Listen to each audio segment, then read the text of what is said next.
the depths of Nephilia, he began his tale. A rebel soul who dared to challenge the veil.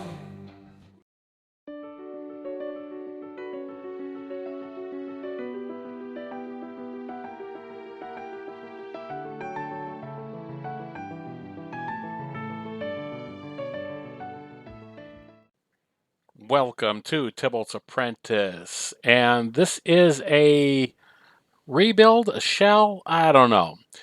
First of all, thank you to Master of Flicking Cardboard, that doesn't really count as a win, does it? For reminding me what a badass card Xander could be. I went back and checked out Saffron Olive's build and how to get him out on turn 3. And so we've made some modifications to it since then. We've been working on it. And the list that you're going to see in the show notes is going to be a slightly modified build.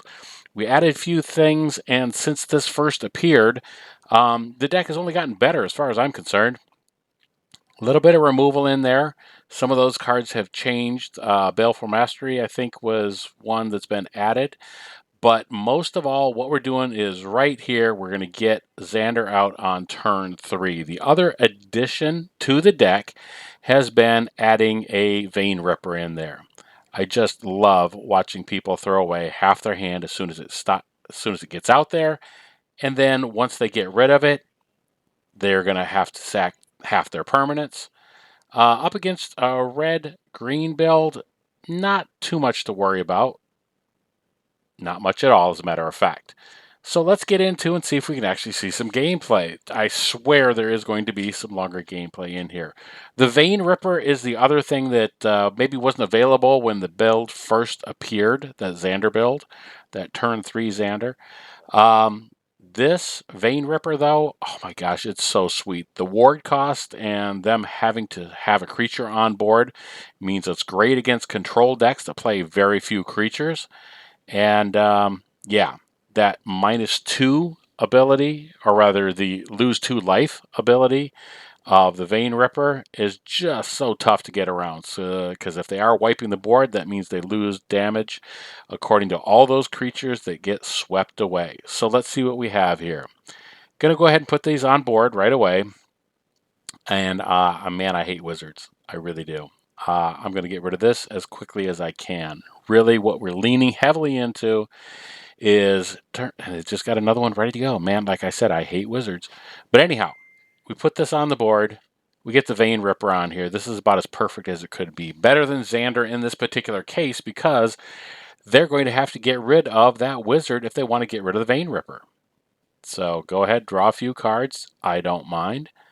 And I have another one. Yep, that's fine. Don't care. Because now we've lost a little bit of life. Drop this on board. And I'll put this out now. This is a card that's been swapped out since then. But adding a counter to it does lean heavily into vampires, but that's fine. This one didn't give me as much value as I thought it would. I was hoping getting to Ascend is not what's happening here, not how this deck works. Luckily, I'm drawing all the removal that I need for the wizards, and they aren't playing heavily into counter spells, so I don't have to worry about that. Well, maybe they are, but it doesn't matter because this was an attempt to get more value by putting in that Meathook Massacre. The Meathook Massacre, since it's been nerfed with this, is just not doing it. So like I said, the deck list you're going to find down below is going to be slightly different than this one. A modified, better build in the long run. Talk to Master of Flicking Cardboard about what other forms of removal would be better. Something else that takes out their planeswalkers is definitely needed. A little bit of card draw, and at this point, we just hardcast the Vein Ripper. And yeah, go ahead, build that wizard up just as big as you want to, because you're still going to have to get rid of that creature if you don't draw another one. Okay, so you got another one. How bad do you want to get rid of it then?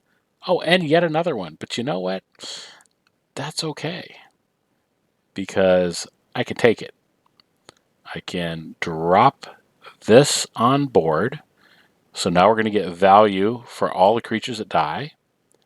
And yeah, just have a little bit of damage. I guess he'd had enough damage already. So, moving right along, we're going to the next game.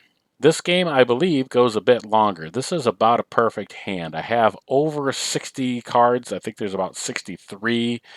And I bumped it up to, again, with the suggestion of Master of Flicking Cardboard, bumped it up to 27 lands. So, Thoughtseizes, we haven't seen a lot of them. I do have 4 Thoughtseizes in this build. I think it actually came with 4 Thoughtseizes at the beginning.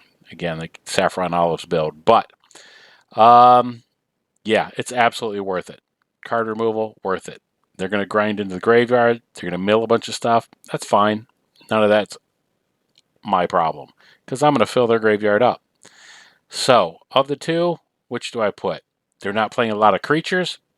Oh, see, I see they're filling their graveyard and they're going to bring something back.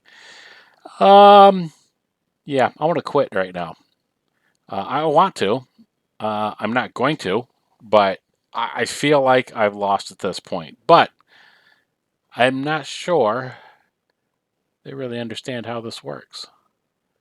I'm not sure I understood how it worked. Taking the damage didn't really do anything for it. Let's get this on the board. Corpse Connoisseur, being able to throw something away.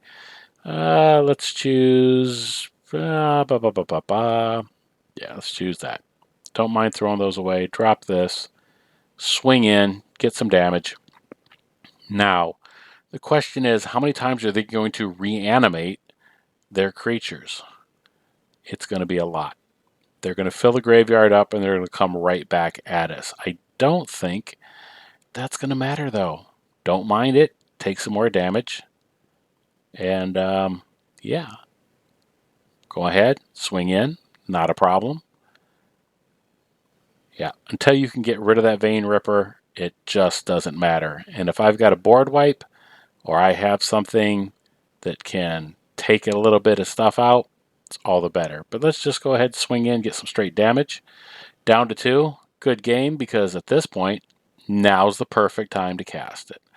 Never mind those numbers and stuff. It doesn't matter. Here's a quick look at the deck as it existed initially. Xander's is what we need, what we like. The Vein Ripper is the other thing as backup. And you will see a slightly modified list, like I said, in the comments below. Be sure to like, comment, and subscribe. Support your local game store. If you don't have one, be sure to shop Cellar Dark Ritual on TCGplayer. And I thank you for taking the time to watch this video. Comments are greatly appreciated. See ya.